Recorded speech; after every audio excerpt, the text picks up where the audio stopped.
Welcome to Measuring in Proportion for Figure Drawing. I'll be your instructor, Brent Eviston. Measuring in proportion are one of the most challenging parts of the drawing process to learn, but if you want your drawings to be accurate, then they are essential.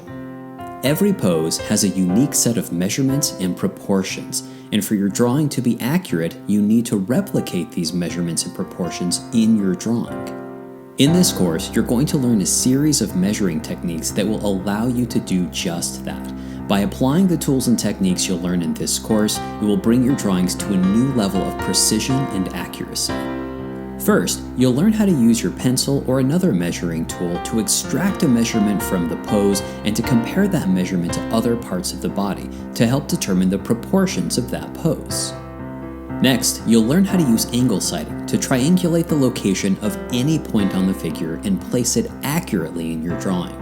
You can use this technique to triangulate as many points of the figure as you want to make sure that you know exactly where to place any part of the body.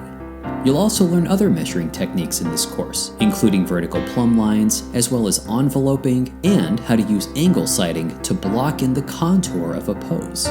Now, this course builds upon the skills you learned in the Measuring and Proportion course in the original Art and Science of Drawing series. I highly recommend that you go through the original Measuring and Proportion course before taking this course.